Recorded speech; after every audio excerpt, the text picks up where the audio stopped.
para retomar el webinar ISO 17025 para los laboratorios de alimentos. Vamos a ver el enfoque también con el nuevo requisito adicional, bueno, no nuevo, con el requisito adicional de FSSC y la guía que nos motiva a entender cuáles son las necesidades de este esquema respecto a los laboratorios internos, ¿no?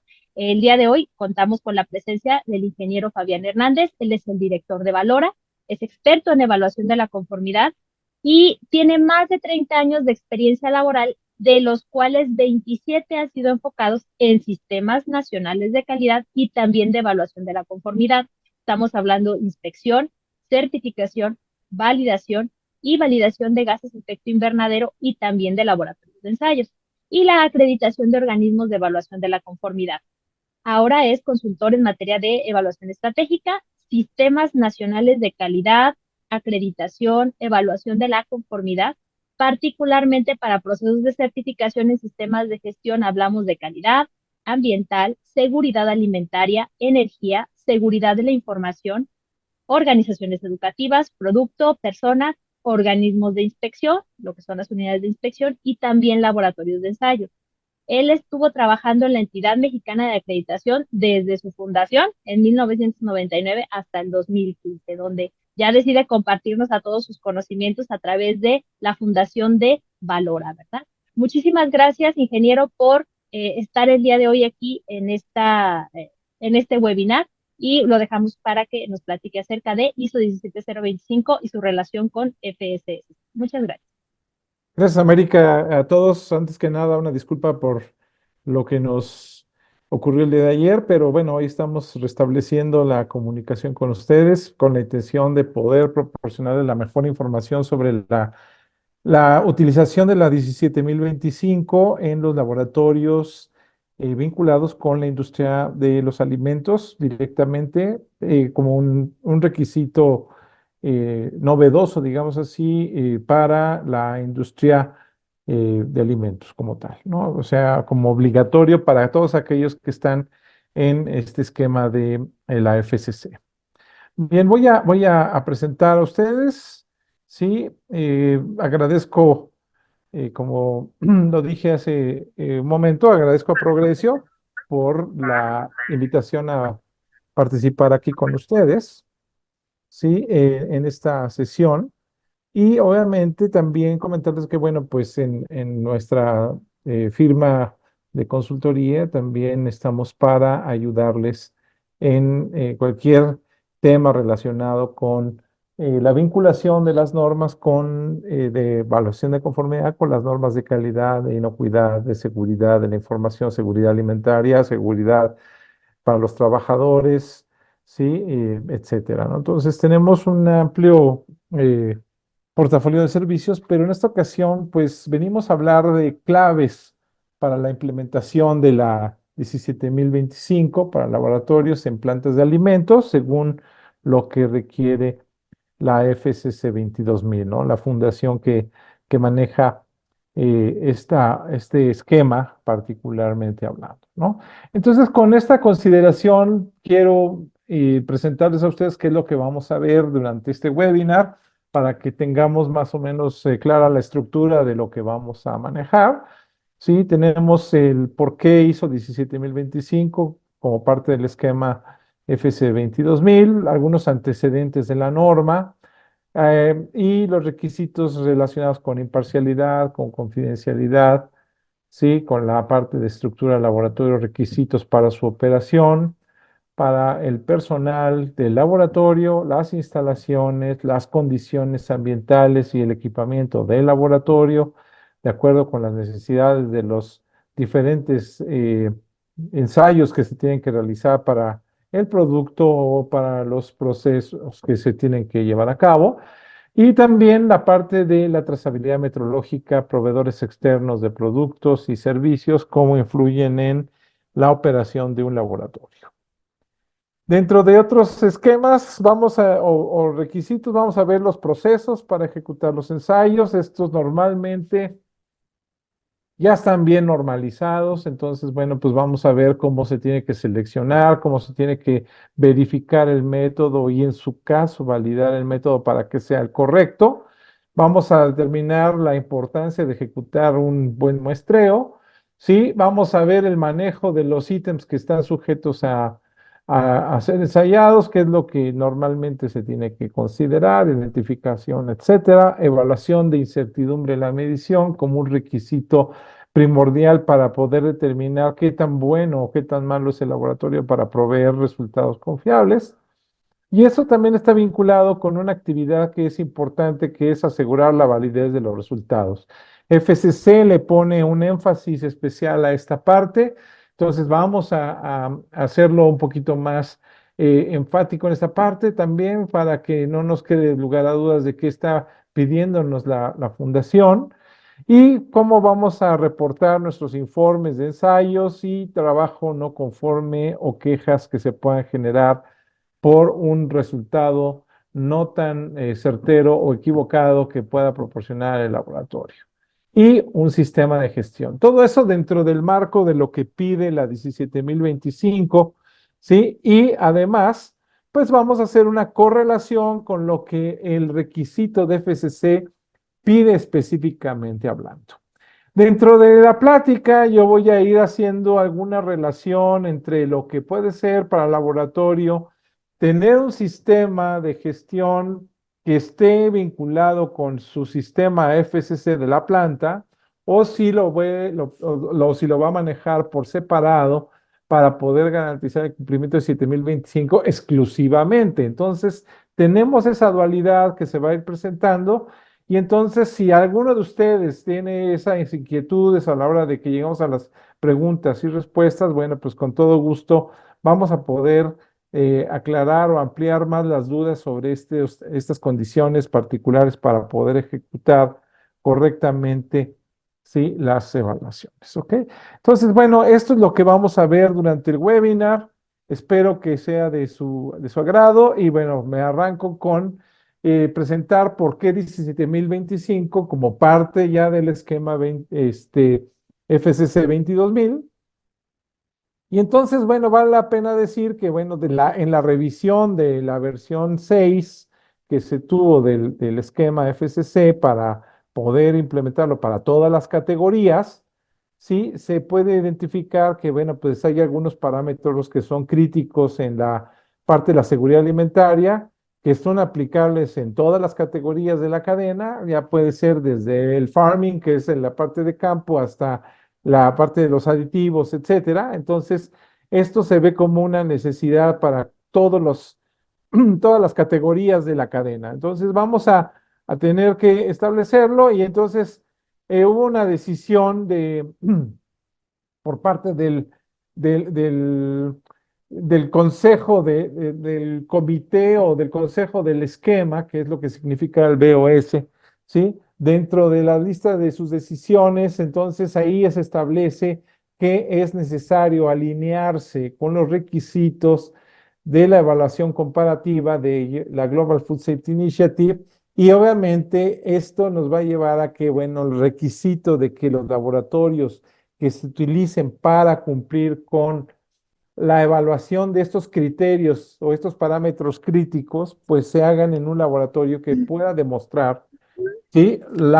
El cumplimiento con la 17025. Aclaro algo y entonces aquí hago una parte de énfasis, ¿sí? Donde es importante mencionar que el requisito es cumplir con los requisitos de la norma, no necesariamente estar acreditado. La acreditación es un acto mediante el cual un organismo de acreditación en México se llaman entidades de acreditación, en los otros países del mundo se llaman organismos de acreditación.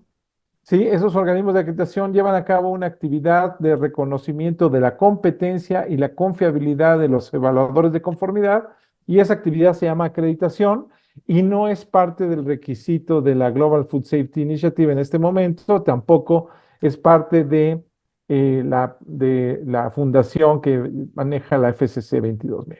Entonces, esto sí es algo importante y claro que hay que dejar bien establecido, porque pues en un momento dado puede generarse la confusión de que se puede estar solicitando esa parte particularmente hablando, ¿no? Entonces, bueno, vamos a ver que también va a haber una gestión de servicios y materiales comprados. Esto también es para todas las categorías. Y entonces nos dice que además de lo que dice la cláusula 716 de la 22.000, ¿sí? La organización debe garantizar que cuando utilicen análisis de laboratorio para la verificación o la validación de parámetros críticos para la seguridad alimentaria, estos sean realizados por un laboratorio competente. Y obviamente aquí cuando habla de laboratorio competente, pues ya nos deja también en la incertidumbre de, bueno, hasta este momento hemos estado haciendo evaluación durante muchos años en la industria como para decir que no son competentes los laboratorios, ¿sí? Déjeme escuchar mi clase y ya No pongo. sé si pueden cerrar su micrófono, por favor. Bien, entonces en ese sentido vamos a ver que los laboratorios deben tener la capacidad de producir resultados de pruebas precisos, que sean repetibles y para ello, fíjense bien lo que resalta es que deben tener métodos de prueba que estén validados, que utilicen las mejores prácticas y entonces obviamente para eso nos hace el énfasis aquí en el paréntesis, esto está copiado de lo que pide la fundación, ¿sí? Dice, por ejemplo, que participen en un programa de pruebas de aptitud o ensayos de aptitud de manera exitosa, o en programas regulatorios aprobados o que tengan acreditación, de acuerdo con la 17.025, ¿sí?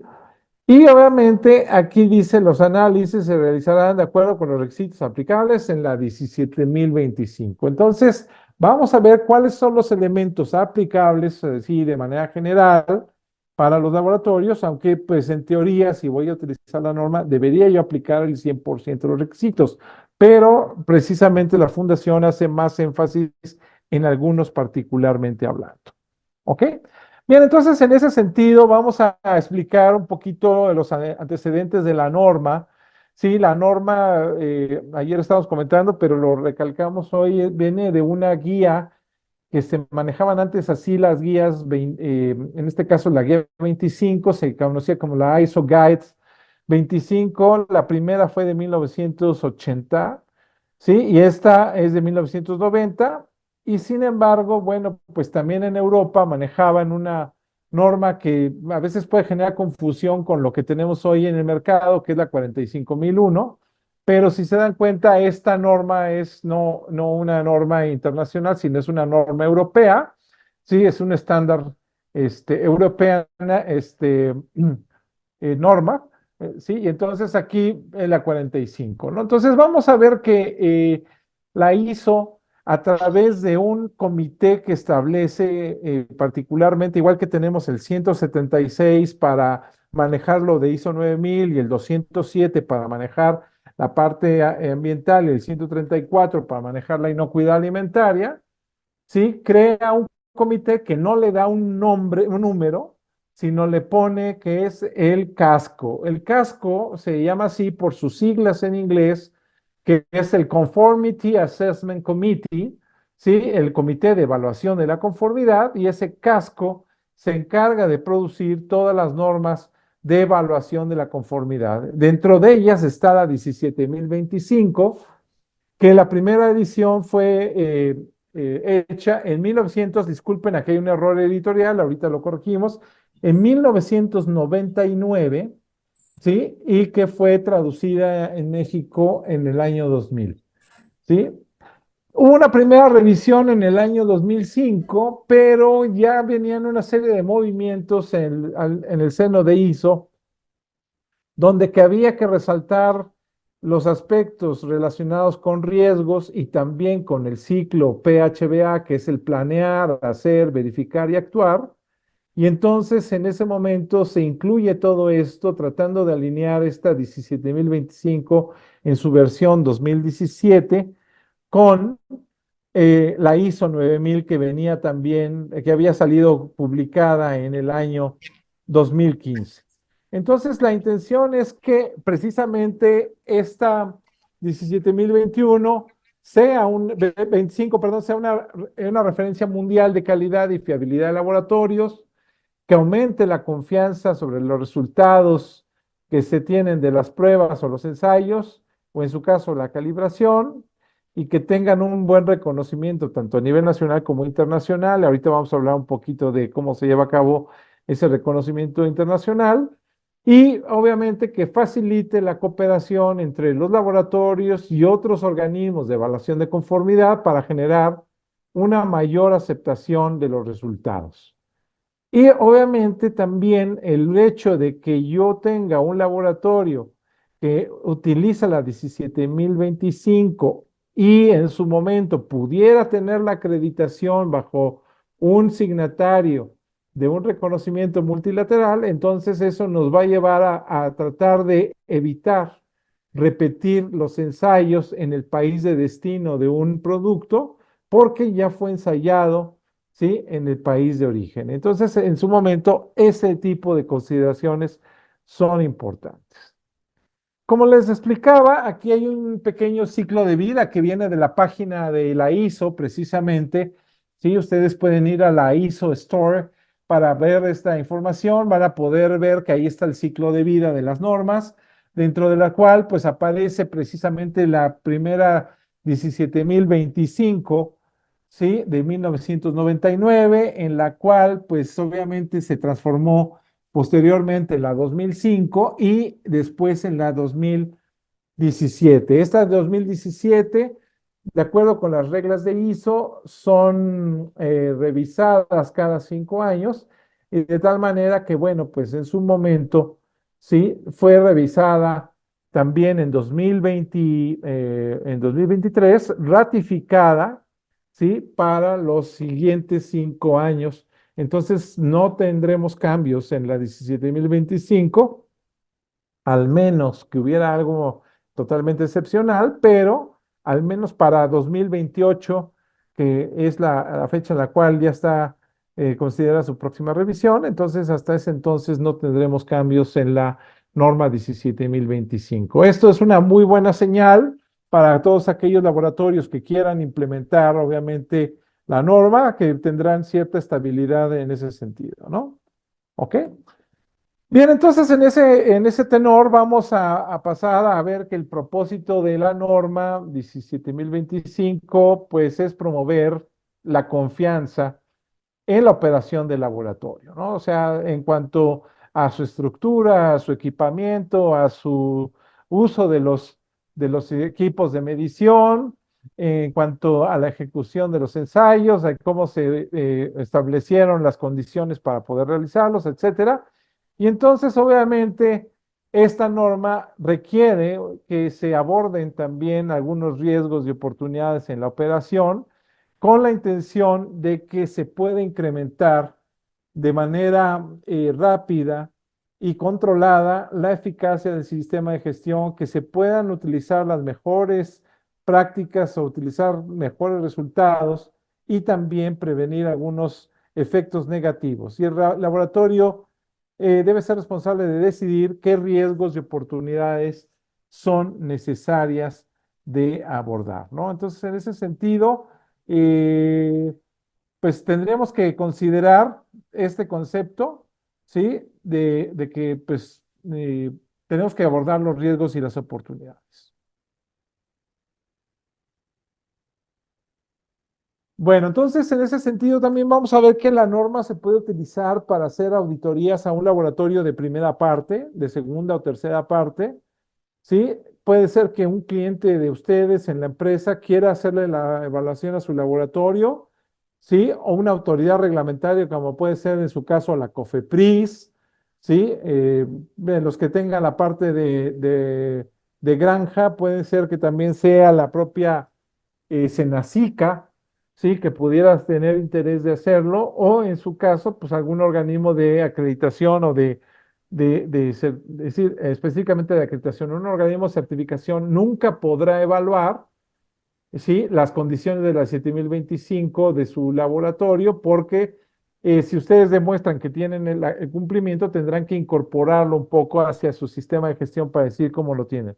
Se los digo así directamente porque hace muchos años, algunos laboratorios estaban siendo certificados por organismos bajo la 17025 y entonces a nivel internacional, tanto la ISO a través de Casco y el Foro Internacional de Acreditación decidieron que esa era una práctica incorrecta porque se invadía el campo de operación de los organismos de acreditación.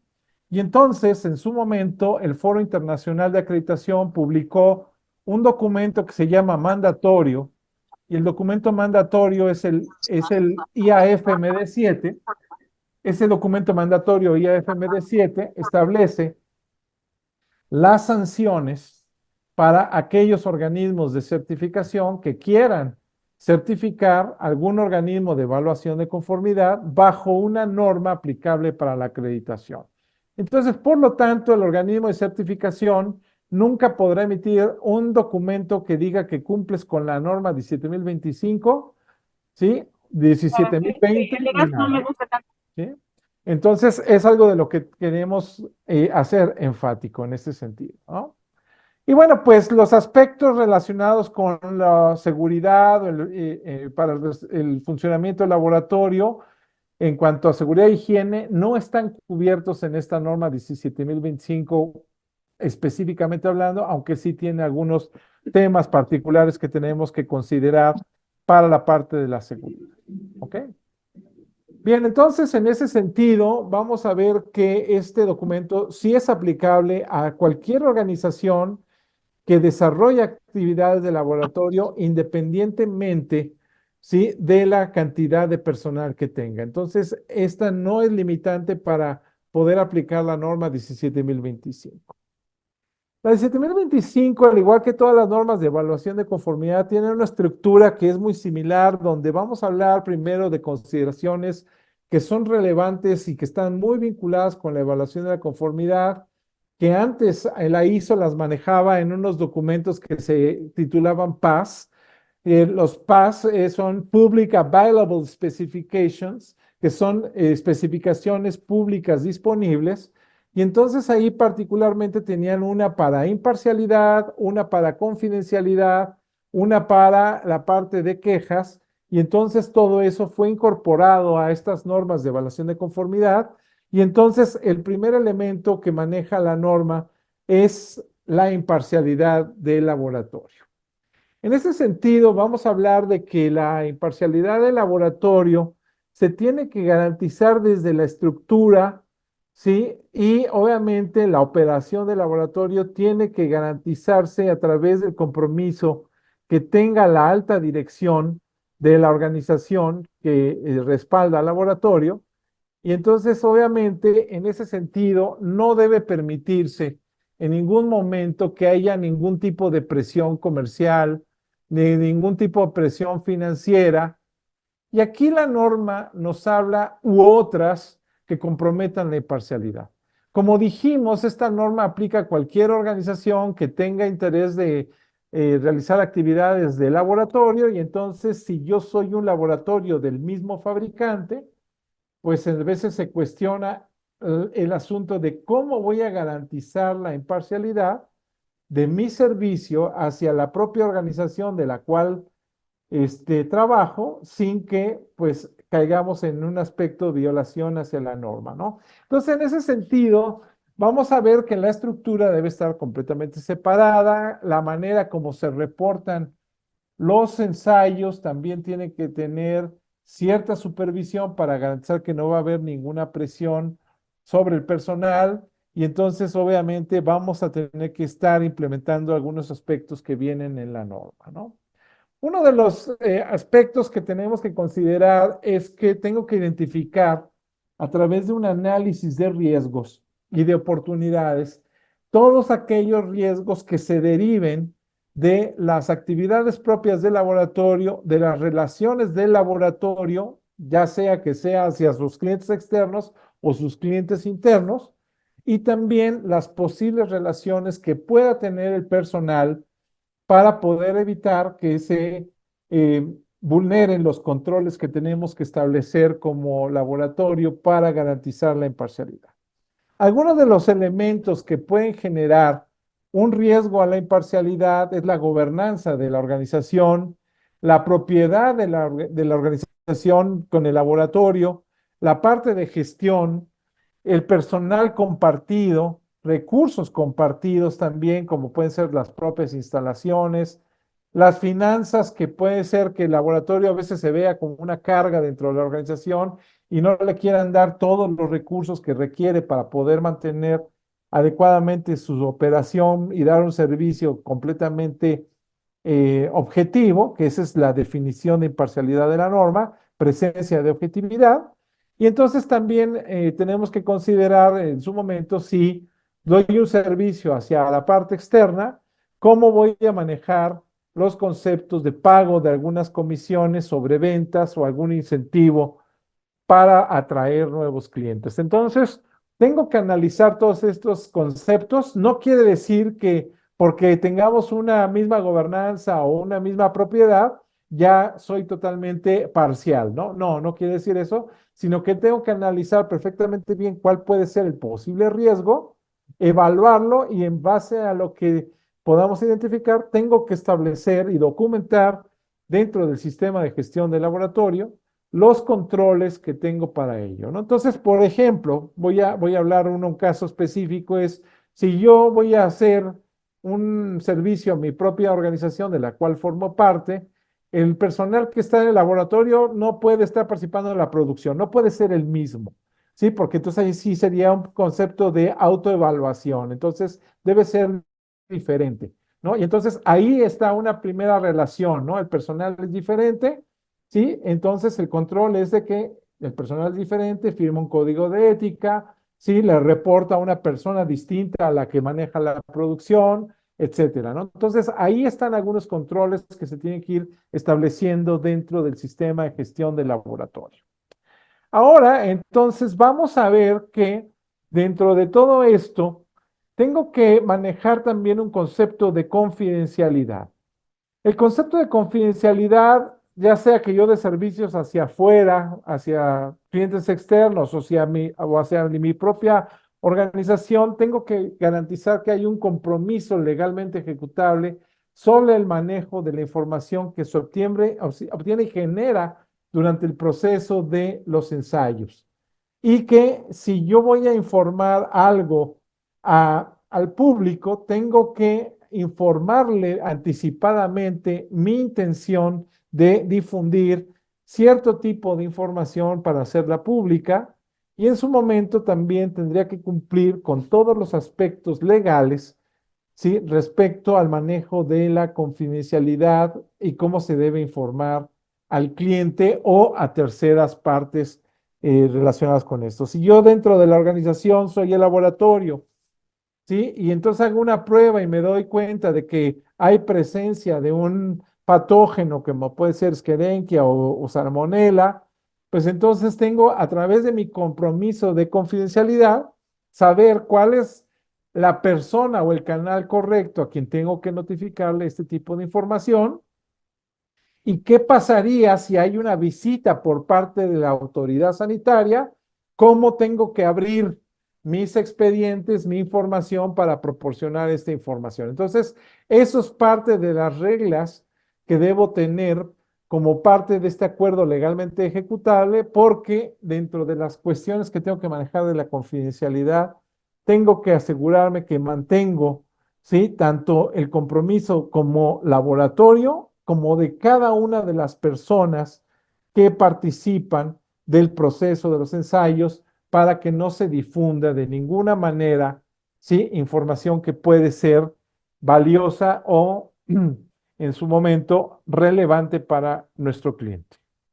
Bien, entonces ahora vamos a hablar de la parte de estructura, donde el laboratorio tiene que ser una entidad legal o ser parte de una entidad legal. ¿Por cuál es la intención de ello? Es que si no es así, yo no puedo hacerme responsable de ante la sociedad de los trabajos realizados de los ensayos. Entonces, de alguna otra manera, me pide la norma que yo sea una entidad legal o parte definida de una entidad legal. Entonces, si yo soy parte de la fábrica de alimentos, bueno, pues ahí estoy considerada dentro de la parte de la organización. También tengo que garantizar que tenga yo un personal suficiente, que tenga responsabilidad general sobre el laboratorio y en su momento que podamos cumplir con los requisitos de la norma, la 17025, aquellos requisitos reglamentarios, como puede ser en algunos casos la parte de la 251, si en algunos casos fuera necesario, ¿sí? O de otras organizaciones que otorgan el reconocimiento, como puede ser la acreditación, que ahorita vamos a ver que va a ser necesario cumplir con algunas políticas para trazabilidad, para incertidumbre, para participación en ensayos de aptitud, etcétera. Entonces, vamos a ver aquí cómo están estos elementos.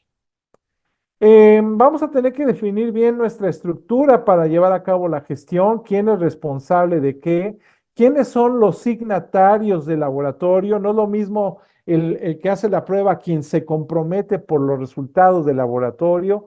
¿Sí? Tengo que identificar perfectamente bien la ubicación del laboratorio dentro de la gran organización y también definir con mucha claridad el alcance técnico de la operación del laboratorio. Esto quiere decir que no puedo empezar a hacer otras actividades que no estén consideradas dentro del alcance del laboratorio. Esto pasa en algunos laboratorios de la industria donde dicen, ay, hazme este ensayo, pero oye, es que esto no me puede contaminar, etcétera, y le dan la orden de que lo haga. Si yo voy a cumplir con la 7025, no puedo desapartarme del alcance que estoy definiendo para mi operación técnica y también, obviamente, tengo que ver cuáles son las interacciones con los servicios de apoyo, como compras, como personal, aparte de contratación, capacitación, ¿sí? La parte específica de la supervisión del sistema de gestión, etcétera, ¿no? Entonces, tengo que tener mucha claridad de dónde está ubicado dentro de la organización mi laboratorio y cuál es el marco de la operación. De tal manera que todo eso quede perfectamente bien documentado en procedimiento para que podamos demostrar cuáles son las actividades que vamos a poder realizar dentro de nuestra organización. ¿Ok? Bien, entonces en ese sentido vamos a ver que el personal del laboratorio, que independientemente de cualquier otra responsabilidad que tenga, debe tener la autoridad y también todos los recursos necesarios para poder ejecutar, ¿sí? Sus tareas, dentro de las cuales, pues obviamente está la implementación, el mantenimiento y la mejora del sistema de gestión. Es responsabilidad no de una persona, sino de todo el personal, poder estar mejorando la ejecución de las pruebas, el control de las mismas, la manera como se reporta, ¿sí? El control de las condiciones ambientales, el control del equipo, el buen manejo del equipo, etcétera. Y entonces, bueno, pues si hubiera alguna desviación que se pueda reportar, ¿sí? Y obviamente que también tengamos los procedimientos para la realización de las actividades de laboratorio, perfectamente bien documentados. Y si es necesario, pues obviamente el inicio de acciones para prevenir o minimizar las desviaciones e informar a la dirección del laboratorio sobre la situación del sistema de operación del laboratorio reflejada contra los criterios de la norma y obviamente eso les va a traer información sobre el desempeño que tiene el sistema de gestión del laboratorio y obviamente la necesidad de implementar alguna acción de mejora para la operación del laboratorio. Y obviamente aquí también pues debo tener personal que pueda ayudarme a asegurar la eficacia de las acciones del laboratorio como tal. Bien, entonces en ese sentido vamos a observar que el personal tiene que tener cierto nivel de competencia, cierto nivel de conocimientos, ¿sí? De experiencia, de habilidades para poder tomar notas, reportar, estar consciente de las implicaciones del sistema de gestión de la 7025 que permita garantizar el cumplimiento con estas tareas que se nos pone acá. Dentro de los requisitos de personal, perdón, de recursos, tenemos todo lo que es el personal, la parte de instalaciones y condiciones ambientales que son muy importantes y que deben estar muy bien controladas por parte del laboratorio, la parte de equipamiento para ver que se tenga equipo bien identificado, adecuado para las condiciones y las propiedades que voy a tener que identificar de los alimentos, ¿sí? Pero aquellos equipos que requieran tener una trazabilidad metrológica tendrán que demostrarla periódicamente de alguna forma. Y obviamente también si yo voy a llegar a tener la provisión de algún servicio o de algún producto que son suministrados externamente, desde el servicio de calibración es uno de esos servicios que voy a tener que tener controlado, o el mantenimiento de mi equipo, o mi proveedor del equipo es otro de los que tenemos por acá. Entonces la norma me da condiciones particulares para poder manejar adecuadamente estas condiciones que vamos a tener de los recursos. Ya hablamos del personal y entonces pues solamente me queda decir que tengo que documentar, ¿sí? Criterios de competencia para cada función que voy a tener dentro del laboratorio, y lo cual esto nos debe llevar a ver y identificar cómo va a influir en los resultados de las actividades del laboratorio, incluidos en su caso todos los requisitos que se tienen de educación, ¿sí? De calificación, de formación, de conocimiento técnico, qué habilidades debe tener y también, en su caso, qué experiencia voy a requerir verificar. ¿Sí? Y entonces, obviamente, para ello la norma me exige que yo tenga un procedimiento documentado, ¿sí? Donde yo tenga que observar, ¿sí? Cómo determiné mis criterios de competencia para determinar qué educación, qué experiencia, qué conocimiento, qué habilidades les voy a pedir, ¿sí? Y qué experiencia. Y entonces, una vez que yo ya haya definido esos criterios, pueda seleccionar personal y en su momento pueda calificarlo, ¿sí? Lo califico y también, si es necesario, pues lo formo en alguna área que no sea totalmente competente, y después, cuando yo ya lo tenga calificado, cómo voy a supervisar su desempeño, ¿sí? Y cómo voy a autorizar para que ejecute las actividades, ¿no? Y finalmente, pues cómo le voy a estar dando seguimiento a su desempeño periódicamente y cómo lo voy a evaluar. De tal manera que dentro de las actividades más importantes que se tienen dentro del laboratorio, yo tengo que darle competencia a mi personal para poder garantizar que van a poder desarrollar, modificar, verificar o validar los métodos que van a estar utilizando, que van a poder hacer un análisis correcto de los resultados de los ensayos que están generando, y en su momento, si hubiera una declaración de conformidad o una opinión de interpretación, también que se esté ejecutando bajo criterios profesionales, así como cuando vamos a sacarnos una radiografía, el radiólogo me toma la radiografía, pero la interpretación me la manda posteriormente. Aquí también yo debo tener alguien en el laboratorio que también tenga un poco más de competencia, no solamente para poder ejecutar el ensayo, sino también para que pueda en su momento, cuando se requiera, emitir esas opiniones o esas declaraciones de conformidad que la norma autoriza que se establezcan. Ojo, no esto quiere decir que estamos invadiendo un área de un organismo de certificación, no, solamente que la norma permite que se haga esa interpretación, ya que se maneja la norma en todos los campos, no solamente en la parte de alimentos, sino también en la parte metalmecánica, la parte eléctrica, la parte médica no, porque ahí se utiliza la 15.189, pero la parte mecánica, física, química, biológica, etcétera, se utiliza la 17.025 como tal. Y dentro de la competencia también le tengo que dar la capacidad tanto de que tenga habilidades para presentar informes escritos como orales, y entonces estoy hablando de capacidades de comunicación, de evaluación, de hacer cuentas, etcétera, que le permita informar y también revisar y en su caso autorizar los resultados que se van a generar de los ensayos que se están trabajando.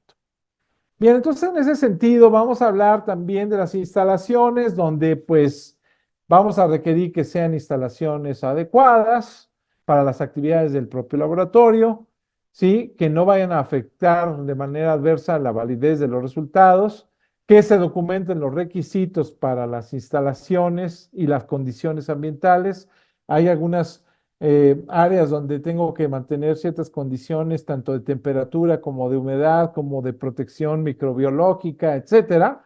Y entonces, obviamente, yo tengo que reunir y mantener controladas estas condiciones para garantizar que no va a haber ninguna afectación a los resultados o a la ejecución de los ensayos, ¿sí? Y obviamente tengo que implementar y realizar y dar seguimiento, en su caso, a las medidas para poder controlar las instalaciones en cuanto a su uso, en cuanto a la asignación de equipo, en cuanto a las condiciones de seguridad, sí, que se tienen que mantener, etcétera, de acceso, las condiciones de acceso, los permisos de acceso que debe tener cada laboratorio. Y entonces, en ese sentido, vamos a ver que para algunos casos, por ejemplo, en alimentos, seguramente habrá algunos ensayos que requieran que haya una esclusa antes de poder pasar a donde se está realizando el ensayo. Y entonces todas esas condiciones deben estar debidamente establecidas.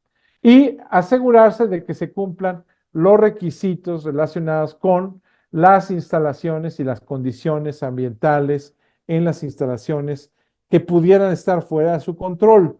¿A qué nos referimos con esto? Si yo soy el laboratorio y tengo que ir a tomar directamente la muestra a la línea de producción, tengo que tener las condiciones para poder llevar a cabo esta actividad en esa zona. Entonces aquí vamos a ver que puede haber algunas influencias que pueden afectar adversamente la validez de los resultados. Sí, estas influencias que podemos observar pueden ser dentro de alguna contaminación microbiana, alguna situación de polvo.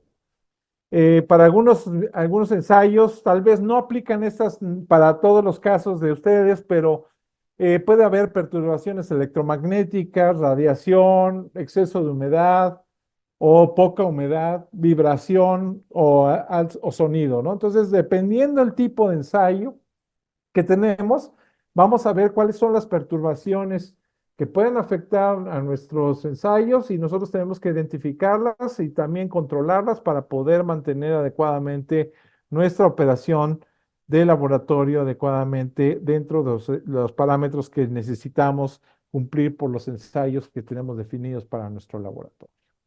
¿Ok? Entonces, en ese sentido, vamos a ver que eh, se va a requerir cierto equipamiento, ¿sí? Y este equipamiento, pues obviamente tenemos que tener no solamente el equipo, sino también tengo que tener un procedimiento que me permita identificar cómo voy a manipular el equipo, cómo se va a transportar ese equipo, cómo se almacena, cuál es el uso que se le tiene que dar o los posibles usos y su mantenimiento planificado, quién lo da, cada cuándo se tiene que desechar o cambiar el equipo, etcétera. Entonces, obviamente este equipamiento debe asegurar un funcionamiento apropiado con el fin de prevenir contaminación o deterioro. Entonces, aquí vamos a ver que el laboratorio, en su caso, debe verificar, ¿sí?, que el equipamiento que vamos a detener en el laboratorio cumple con los requisitos especificados, inclusive para ser instalado y también para poder ser reinstalado en cualquier situación, ¿no? Cuando movamos el laboratorio de zona, etcétera. Y también que nuestro equipo nos permita lograr, fíjense bien, este concepto es muy importante, la exactitud de la medición, y también en su caso de la incertidumbre de la medición requerida por el ensayo, ¿sí? Para que podamos dar un resultado que sea completamente válido. Tengo que tener un programa específico de calibración, ya sea a través de un laboratorio, ¿sí? Acreditado, o un laboratorio que también maneje la 17025, pero aquí el concepto más importante dentro del programa de calibración se llama trazabilidad, ¿sí? Y entonces, obviamente, la trazabilidad que se tiene que garantizar es a todos los patrones nacionales o internacionales que se tengan para poder garantizar, o en su caso, materiales de referencia. El equipo debe estar debidamente etiquetado, debidamente identificado, codificado, con la tal manera que podamos, sí, tenerlo perfectamente bien ubicado, sí, y obviamente controlado dentro del periodo de validez, dentro de las condiciones de mantenimiento, sí, y entonces, bueno, pues tenemos que garantizar que nuestro equipo, sí, no se va a utilizar se tiene que, perdón, utilizar de manera adecuada y se debe evitar su uso o rotular, marcar claramente el equipo que esté fuera de servicio para que no vaya a ser utilizado en su momento. Y obviamente a través de este procedimiento, pues cuando sea necesario, podamos hacer las comprobaciones metrológicas intermedias cuando se requiera. Muchas veces alguien me dice, oye, es que yo todos los días, ¿sí? Reviso que el equipo esté bien, que esté funcionando. Eso no siempre va a ser llamado una comprobación metrológica. La comprobación metrológica es cuando yo, ¿sí? Utilizo o un patrón de referencia o un material de referencia, ¿sí? Y entonces establezco que de verdad el equipo sigue midiendo adecuadamente. Entonces, con eso pudiera yo tener en su momento una serie de gráficos que me permita garantizar que el equipo sigue manteniendo las condiciones de evaluación correctas. Y obviamente tengo que asegurar que los valores de referencia y los factores de corrección que estamos utilizando en los equipos de laboratorio, pues obviamente sean los correctos y vamos a tratar de evitar algunos ajustes no previstos en el equipo. Entonces, cuando yo ya tengo que hacer ajustes mayores a los que ya se le ha realizado, entonces en ese momento el equipo ya no está midiendo adecuadamente, tengo que controlarlo, tengo que saber que tengo que separarlo, segregarlo de la operación y mandarlo a mantenimiento o en su caso recalibración para que se confirme que todo está operando adecuadamente. Bien, entonces en ese sentido vamos a ver que también, aquí creo que se hizo más chiquita, y obviamente vamos a ver que pues de aquí con esto que estamos viendo, pues vamos a garantizar un poco la calidad y la fiabilidad de los laboratorios y vamos a aumentar la confianza en los resultados y las pruebas. ¿Sí? Pero vamos a ver que dentro de la parte del equipamiento, ¿sí? Vamos a ver que vamos a establecer periodos de calibración que deben ser validados, ¿sí? Y que obviamente todo esto va a estar vinculado con la exactitud y la incertidumbre de la medición que requiere nuestro método, ¿sí? Y que pues si no lo controlamos dentro de esos aspectos puede afectar la validez y los resultados que se van a informar. Y obviamente vamos a requerir que se mantenga esa trazabilidad metrológica como ya lo habíamos mencionado, ¿no? Esto se puede hacer a través de la definición de estos periodos de calibración, pero para definir esto también puedo hacer estas comprobaciones intermedias cuando sea factible hacerlas, porque no en todos los casos es conveniente establecerlo, ¿no? Entonces, aquí vamos a hacer diferentes métodos para poder corroborar que nuestro equipo sigue haciendo mediciones correctas y en el caso de que yo tenga que hacer alguna corrección al valor medio, pues entonces obviamente en esos casos tendré que ir haciendo los ajustes y haciendo una medición a través de un cálculo para algún tipo de magnitud múltiple que tengamos, ¿no? Por ejemplo, dentro de la operación. Bien, dentro de los conceptos más importantes que la norma pide y exige para el control adecuado de los equipos es que yo tengo que tener muchos registros sobre cada uno de los equipos, ¿sí? En donde yo tengo que considerar la identificación, ¿sí? Del equipo y por eso lo vinculamos con los certificados de calibración. La persona que me va a hacer la calibración tiene que considerar la identificación de mi equipo con la etiqueta correspondiente, con su número de serie, ¿sí? Con la última fecha de calibración, etcétera. Si esto involucra un software, también tiene que referenciarse la última versión del software. Como tal, tenemos que poner el nombre del fabricante, la identificación y el tipo y el número de serie del equipo, la evidencia de verificación del equipo, ¿sí? Su ubicación actual, la fecha de calibración con sus resultados, los ajustes que se hicieron y la fecha de la próxima calibración y también en su momento los materiales de referencia, por ejemplo, para los espectrofotómetros, etcétera, y también para el caso de algunas diluciones y cuestiones así, tengo que considerar los materiales de referencia que estamos utilizando para saber si fueron aceptados, bajo qué consideración, cuándo fueron recibidos, su fecha de caducidad, ¿sí? Y si todavía están adecuados o si se han tenido que mantener en alguna cadena fría, pues que se tenga evidencia también de esa cadena fría que se tiene para ese tipo de reactivos, ¿no? Entonces, vamos a ver que también tengamos un plan de mantenimiento y si se ha llevado a cabo si ha sido preventivo o correctivo y quién lo realiza. Y obviamente, si yo tengo algún deterioro o daño sobre mi equipo o un mal funcionamiento, pues derivado de la buena identificación, tengo que identificarlo, separarlo y obviamente en su momento ver con qué otro equipo lo estoy sustituyendo para poder llevar a cabo adecuadamente mi operación en el laboratorio.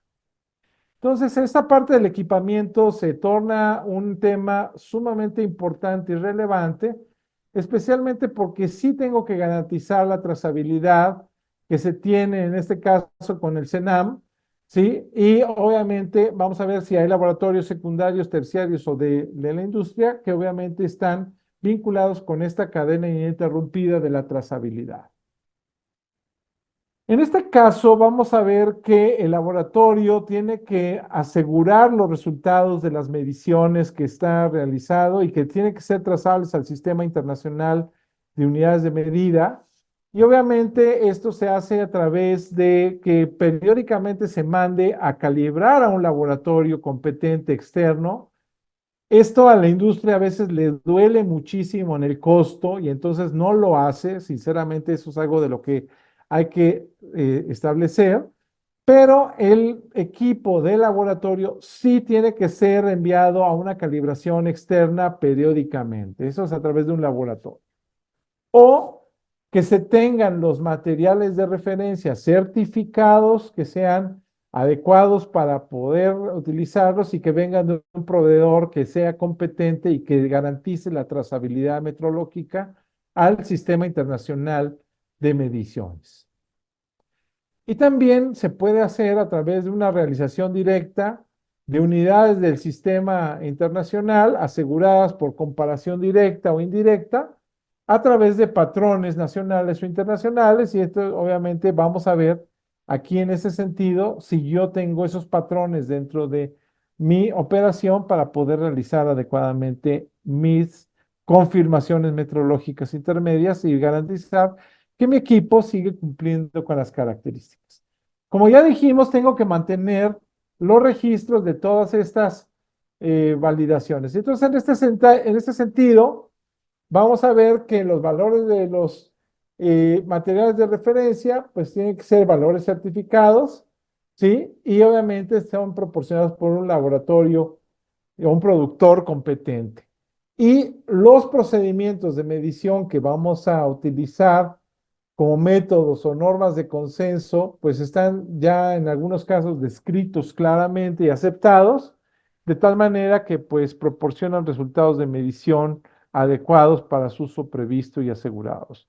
En el curso que tendremos próximamente vamos a hablar un poquito de estas reglas que vienen de la OIML, que es la Organización Internacional de Metrología Legal, que tiene ya diferentes documentos que ayudan a los laboratorios para establecer las condiciones para poder hacer, sí, estas confirmaciones metrológicas a través de la utilización de materiales de referencia certificados. Bien, entonces en ese sentido vamos a ver que también va a haber una serie de servicios y suministros que pueden estar vinculados con la operación del laboratorio, como pueden ser los servicios de calibración, de mantenimiento, de reparación, de verificación, inclusive la provisión de los ensayos de aptitud, capacitación y asesoría. Y dentro de los productos que podemos encontrar, pues está el equipo como tal, los instrumentos que se requieren para conectarlos o consumibles y en su caso algunos reactivos que pueden estar vinculados con la operación de nuestro equipo. Entonces, para ello la norma me pide una serie de procedimientos donde yo pueda identificar y seleccionar adecuadamente por características técnicas, no por precio, sino por características técnicas que me permitan mantener el nivel de confiabilidad de nuestro laboratorio, pues qué tipo de requisitos debe cumplir mi proveedor, el tipo de comunicación que debo tener con él mismo, de tal manera que me permita garantizar en la utilización de buenos servicios y productos sobre nuestros servicios de ensayos o nuestros esquemas y métodos de ensayo. De tal manera que para aquellos productos y servicios que están suministrados externamente, pues tengo que asegurar que pues en la medida que estos afectan la actividad de laboratorio, pues sean los adecuados, obviamente, y obviamente vamos a ver que cuenten con un procedimiento para conservar también los registros de cómo se definió, cómo se revisó, cómo se aprobó el requisito de laboratorio para los productos y los servicios suministrados externamente, cuáles fueron los criterios de evaluación de los proveedores y cómo se evalúa su desempeño o se lleva a cabo su reevaluación y también para asegurar que aquellos productos que sean suministrados pues cumplen con los requisitos establecidos por la propia organización y el laboratorio y obviamente en caso de que hubiera alguna desviación puedan establecer acciones para poder garantizar que se van a estar cumpliendo todos los requisitos que deben cumplir los proveedores. Entonces, si han visto un poquito la ISO 9000, aquellos que la conozcan, pues esto ya está muy enfocado a lo que tiene la ISO 9000, pero aquí particularmente está enfocado a todos esos servicios que hablamos de calibración, mantenimiento, reparación, ¿sí? Provisión del equipo, etcétera, para que siempre sea lo mejor que tengamos para poder hacer y mantener nuestro equipo funcionando adecuadamente dentro del laboratorio, ¿no? Entonces, bueno, pues en este caso vamos a pedir que nos demuestre cómo el laboratorio le comunica a sus proveedores externos los requisitos sobre los productos o los servicios que se van a suministrar, los criterios que van a decirles que van a utilizarse para aceptar el servicio o el producto y cuál va a ser la competencia, incluyendo cualquier calificación que va a requerir del personal cuando se requiere implementar o instalar algún equipo o darle el mantenimiento o transportarlo. Y también cómo van a evaluarse las actividades de laboratorio o de sus clientes que pretendan llevar a cabo en las instalaciones del proveedor externo. Entonces, en este caso, vamos a ver que tengamos suficientes controles para nuestra área de provisión de servicios o de productos y entonces que podamos evaluar correctamente a nuestros proveedores de servicios o productos. ¿Ok? Bien, espero no ir muy rápido, pero no tenemos tantísimo tiempo. Entonces, obviamente, vamos a ver aquí que vienen todos los requisitos del proceso, donde empezamos con una revisión de una solicitud del servicio de ensayo. Cuando son servicios externos, también la parte específica de las ofertas o los contratos. Se identifica, se selecciona el método que se va a utilizar, ¿sí? Se realiza en todo caso el muestreo, se manipulan los ítems que se van a ensayar y entonces, una vez que se hacen los ensayos, se generan registros técnicos, se evalúan con respecto también, se les incluye los aspectos relacionados con la incertidumbre de la medición y cuando sea necesario se corren ensayos de aptitud o pruebas interlaboratorios o intralaboratorios para poder garantizar que todo lo que se está plasmando en los informes sea lo correcto. En caso de que hubiera alguna queja sobre el servicio, también se debe que tener un procedimiento específico sobre las quejas y también considerar que se van a generar en algunas ocasiones, si no se tiene un buen control, trabajo no conforme que requiere ser revisado no solamente sobre el trabajo que se presenta, sino que se tiene que hacer una rastreabilidad hacia atrás para garantizar que todo está conforme y que no se afectaron otros servicios antes de que nos percatáramos de que tenemos este trabajo no conforme. Y también dentro de lo que nos va a pedir la norma es que llevemos un control de datos, ¿sí? Y de la gestión de toda la información que se obtuvo y se generó durante el servicio. Dentro de la revisión de las ofertas de contrato, pues entonces tengo que tener claridad qué es lo que me están solicitando, ¿sí? ¿Cuáles son los requisitos que vamos a proporcionar? ¿Sí? Que el laboratorio tiene la capacidad para dar el servicio y los recursos para cumplir adecuadamente, tanto en tiempo, en forma, con los requisitos del cliente. Y en su caso, si voy a llegar a utilizar algún proveedor externo, pues obviamente que se aplican los requisitos del apartado 6.6, ¿sí? Que ya estuvimos viendo que yo tengo que tener un control sobre esos proveedores y que obviamente se seleccionan adecuadamente todos los métodos como ya lo dijimos, ¿no? Y entonces, bueno, pues tengo que conservar los registros de todas las revisiones que hayamos hecho y si hubo algún cambio significativo sobre los requerimientos del cliente, también tengo que tenerlos perfectamente bien documentados. ¿Ok?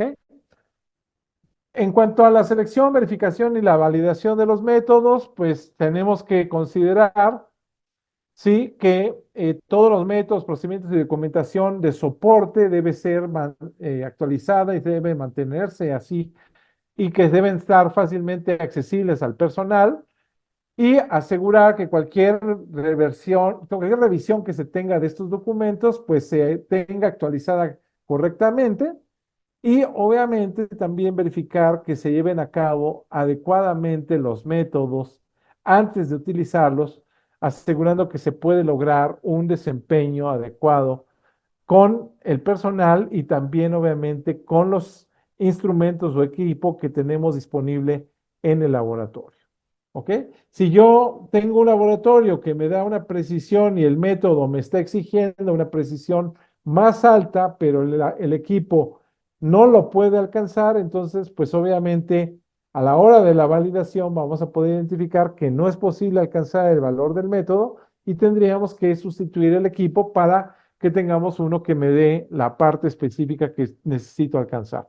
Por eso esta validación es tan importante para garantizar no solamente que se ejecute el método adecuadamente, sino que los resultados van a estar dentro de los parámetros que el laboratorio tiene que presentar al cliente, que ya puede ser la misma organización o a un cliente externo, para cumplir con los requisitos legales, reglamentarios y contractuales que se hayan establecido para el servicio.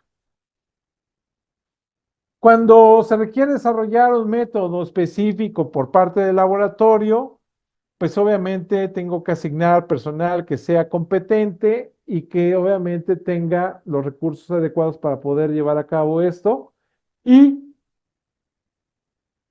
ese método, no importa que haya sido validado alguna ocasión, tiene que ser revisado periódicamente para confirmar que sigue satisfaciendo las necesidades del cliente y por lo tanto cualquier desviación que se vaya presentando sobre los métodos, ¿sí? Entonces deben estar debidamente documentada, debidamente justificada y técnicamente autorizada y aceptada por el cliente. Entonces, cualquier desviación tendrá que ser considerada como parte de los requisitos que el cliente debe autorizar para que el laboratorio utilice un método que haya perdido un poco el control. Para la validación hay ciertos métodos, sí, ahí el Eurokim nos va a proporcionar muchas directrices para poder garantizar cómo se van a hacer.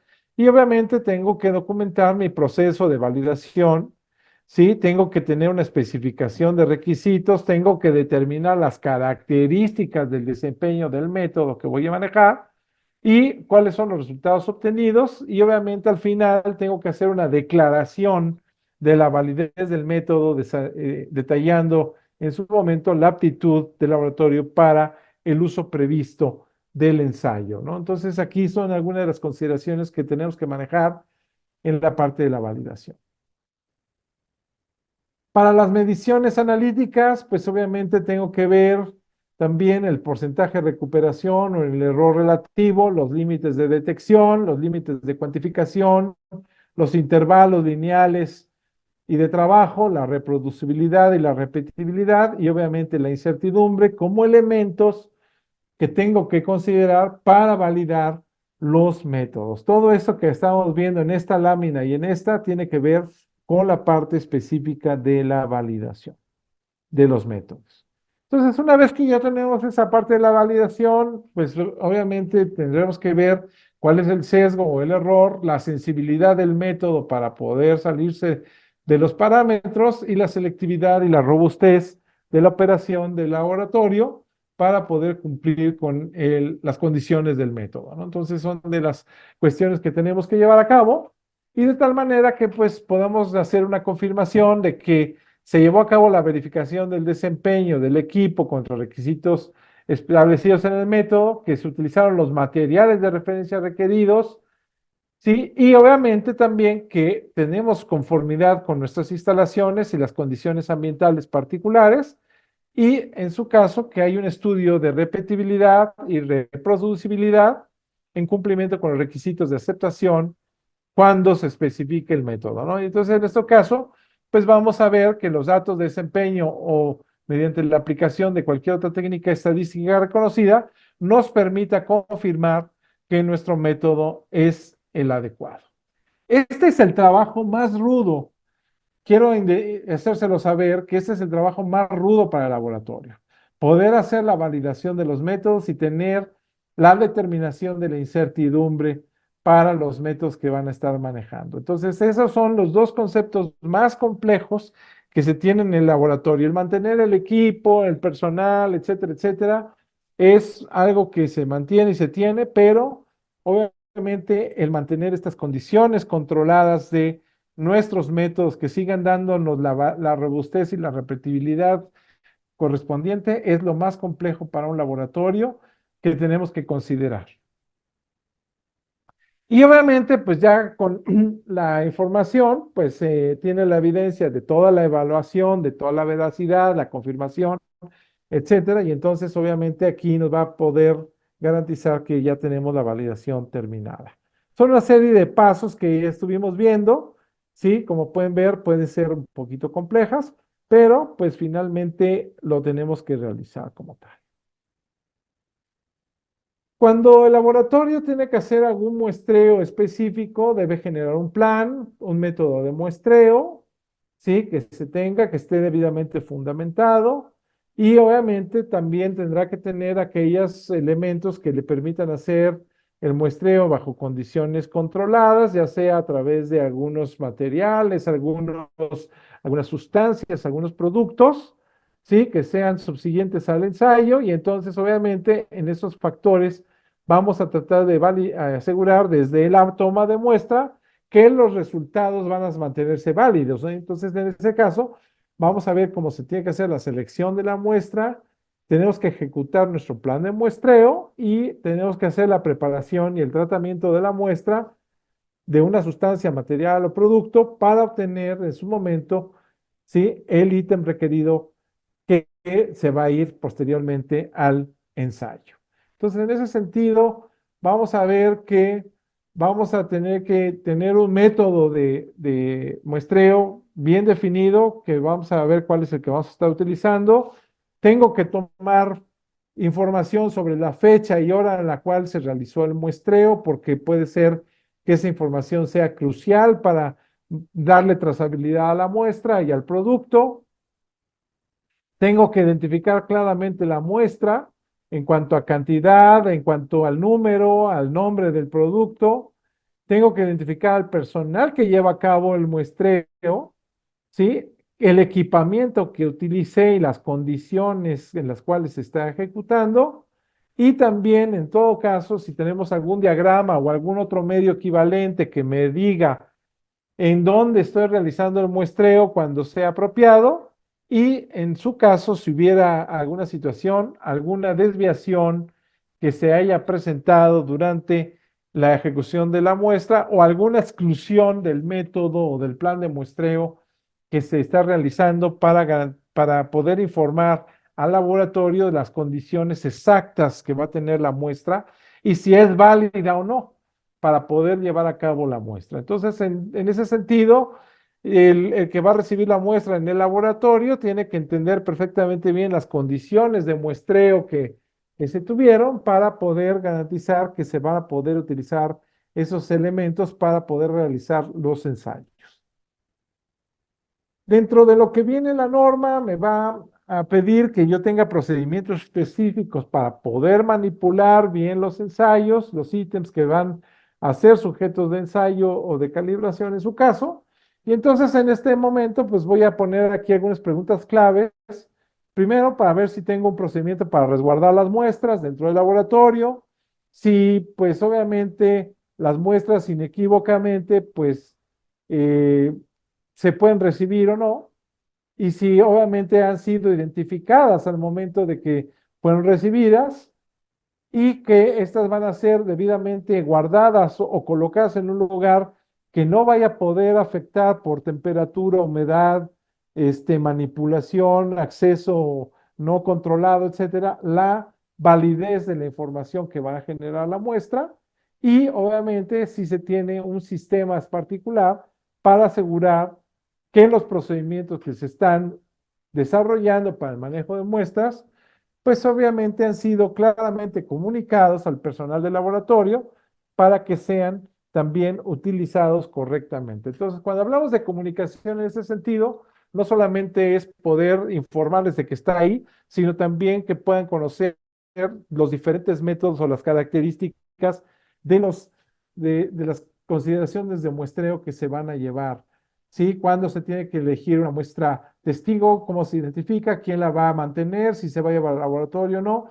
Todas las consideraciones vinculadas con el muestreo tienen que estar debidamente identificadas en nuestros procedimientos para poder ejecutarlo.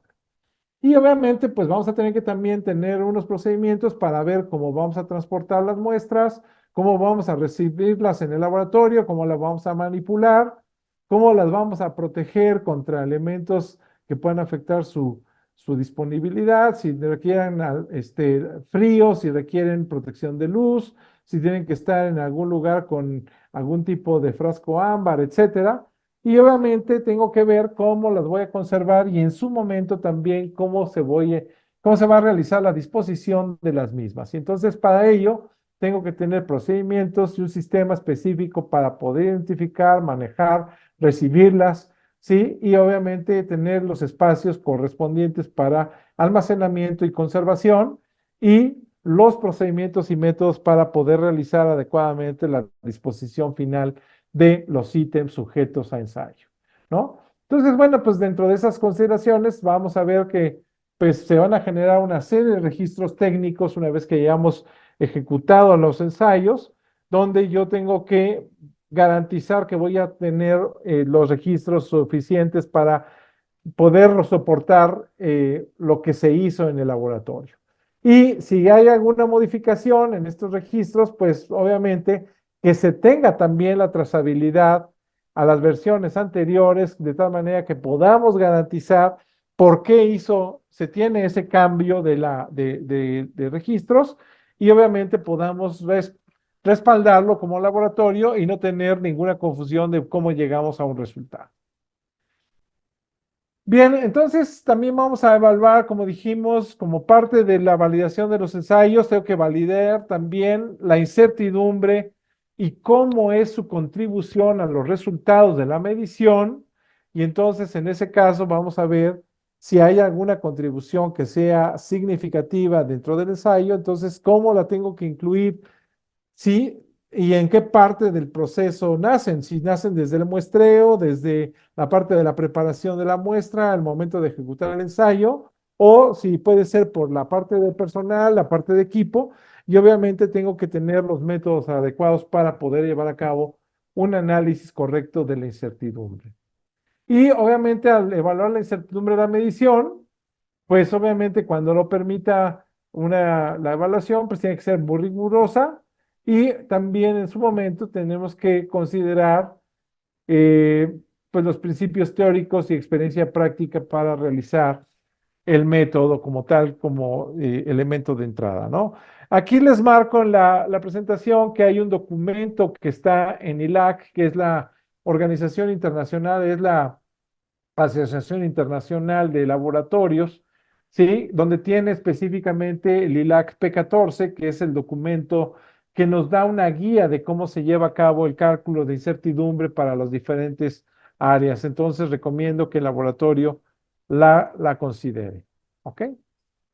Y obviamente también en algunos casos los organismos de acreditación que ya tienen un reconocimiento internacional, pues tienen que definir una política vinculada con esta parte de la incertidumbre y entonces obviamente basan su política en lo que dice el ILAC B14, de tal manera que pues ya con esa información detallada pues puedan realizar adecuadamente sí, el cálculo de la incertidumbre considerando esa cadena ininterrumpida que da la trazabilidad y obviamente todas las incertidumbres deben ser soportadas matemáticamente, ¿sí? Y obviamente estarán representadas esas incertidumbres como expandidas, utilizando un nivel de confianza aproximadamente del 95% y también determinar cuál es su factor de cobertura correspondiente dentro del ensayo que vamos a realizar. Entonces, obviamente aquí hay algunos aspectos que tengo que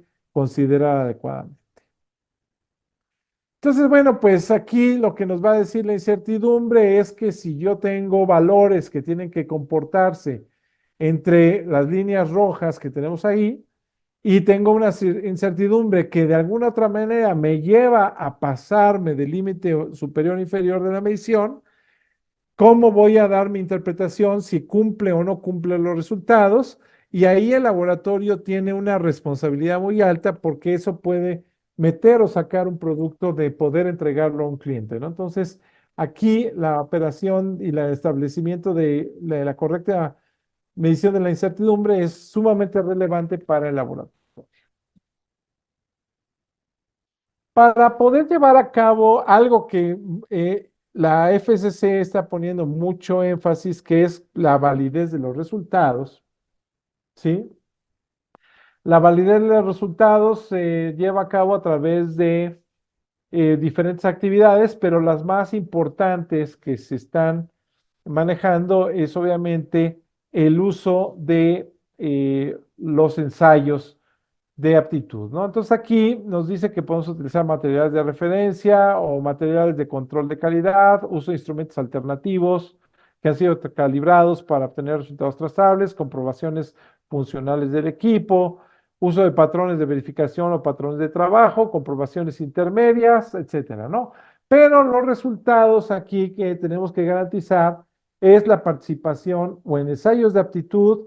¿Qué es un ensayo de aptitud? Es que hay alguien que se encarga de coordinar el ensayo, genera, por ejemplo, una sustancia, un elemento que es reproducible y entonces se envía a diferentes laboratorios un pedacito o una muestra de ese elemento que ha sido posible controlar su reproducibilidad y el laboratorio o el responsable del ensayo establece quién es el laboratorio eje que va a proporcionar los valores iniciales de esa sustancia, de ese producto, ese material, y lo envía a una serie de laboratorios. Aquí, por ejemplo, les presento la gráfica de aproximadamente 19 laboratorios y tienen que reportar cada laboratorio sus incertidumbres como tal. Y entonces, ahí vemos algunos que no participaron, como por ejemplo el 4 no participó, ¿sí? Pero el laboratorio 1 y el laboratorio 6 y el 8 tienen incertidumbres muy grandes, ¿no?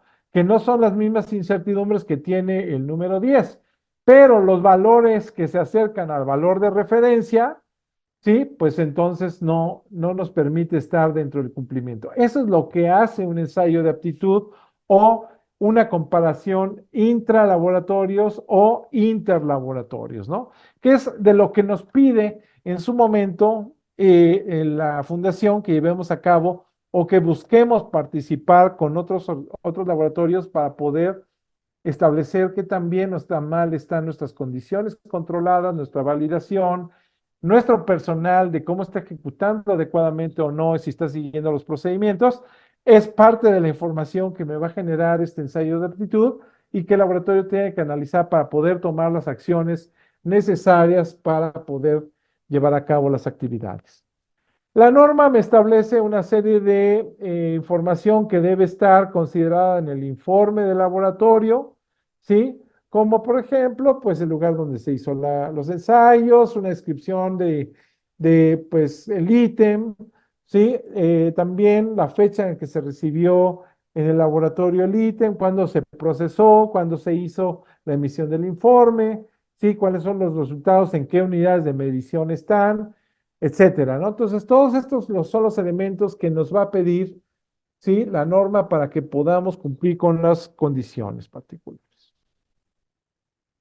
Pero, sin embargo, hay algunas características particulares que me piden para los ensayos, donde yo tengo que tener también información sobre condiciones específicas del ensayo, si requiere o no, condiciones específicas ambientales, una declaración de conformidad cuando el cliente me lo pida, ¿sí? Y cuando sea aplicable, que se establezca con mucha claridad la incertidumbre de la medición para ver si es válido o no, si el cliente puede utilizar los resultados o no, y cuando sea necesario o conveniente una opinión o interpretación sobre los resultados.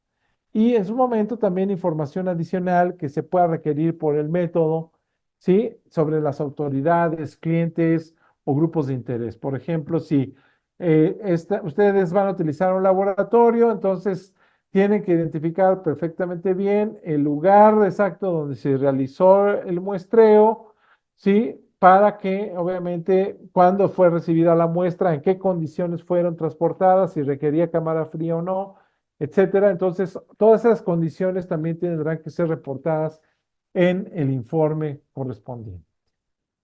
Bien, entonces vamos a ver que me van a poder pedir una declaración de conformidad, que es algo que normalmente no se da en los laboratorios, pero que siendo un laboratorio interno de la propia industria, posiblemente sí van a tener que hacer declaraciones, ¿no?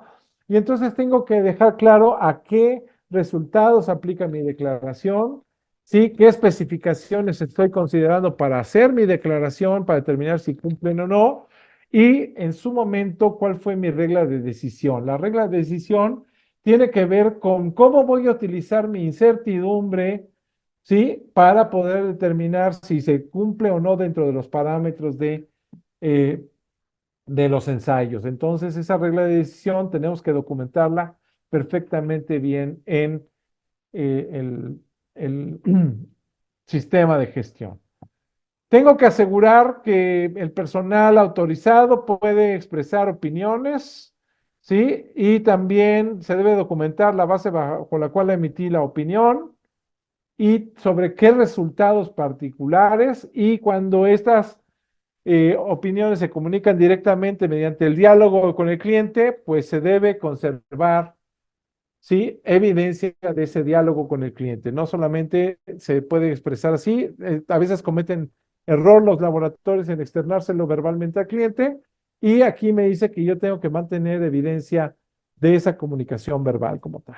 Entonces, vamos a ver que hay una serie de elementos que tenemos que considerar. ¿Qué pasa cuando yo tengo modificaciones a los informes? Pues entonces obviamente tengo que identificar bien los cambios en la información cuando sea apropiado, ¿sí? E incluir en el informe la razón del cambio, en su caso. La modificación de un informe después de que ya se emitió se debe realizar, obviamente, con otro documento. No puedo tener un tache o algo, una enmienda sobre el documento, tengo que generar un nuevo informe como tal. Y cuando sea necesario, pues obviamente emitir este nuevo informe e identificar la forma única de cómo tiene referencia al informe que está sustituyendo esa parte de la trazabilidad y la vinculación entre ambos informes, el que fue sustituido y el que sustituye, es sumamente relevante. ¿Ok? Bien, por aquí vemos que pueden presentarse alguna queja sobre el servicio, los resultados del laboratorio, entonces se tiene que tener un mecanismo, un procedimiento documentado para poder recibirla, para poder analizarla, acusar bien de recibo de la queja, poder determinar si es aplicable y en su caso tomar las acciones necesarias para poder evitar su recurrencia. Entonces, en ese caso, vamos a ver cómo lo vamos a manejar. Pero algo que sí es muy importante es que yo tengo que notificarle a la persona que presenta la queja cómo va el tratamiento de la queja o el cierre de la misma. Cuando se presenta un trabajo no conforme del laboratorio porque fue identificado por el cliente o por el mismo laboratorio, pero ya se había emitido el informe, entonces se tiene que establecer quién es responsable de analizar este trabajo no conforme, quién establece las acciones y en cuánto tiempo se tiene que dar respuesta, y obviamente que se haya hecho una evaluación de la importancia de ese trabajo no conforme y también que se haya evaluado el impacto que se tiene con servicios o resultados previos emitidos, ¿no? Y una vez que ya se tome la decisión de la aceptabilidad o no del producto no conforme o del trabajo no conforme, entonces en ese momento se tiene que notificar al cliente cómo se va a manejar y en su caso anular el trabajo realizado anticipadamente, ¿no? Y obviamente se va a tener que definir quién tiene la responsabilidad para reanudar el trabajo una vez que ya se identificó que ya no va a haber ningún problema posterior con las acciones que se están tomando y entonces que el trabajo se puede ejecutar sin ningún problema. Bien, aquí también ponemos una serie de elementos que vienen en el sistema de gestión. Voy a resaltar aquí que, bueno, se tiene que tener control de documentos, ¿sí? O de información documentada que involucra registros y también documentos del sistema de gestión. Debo tener auditorías internas, revisión de la dirección, acciones correctivas, pero también me pide que haga una identificación de riesgos para la operación del laboratorio que permita garantizar de una manera preventiva que no vamos a tener ningún tipo de elemento que se interponga en la efectividad de la operación del laboratorio. Entonces, está aquí estas consideraciones como tal.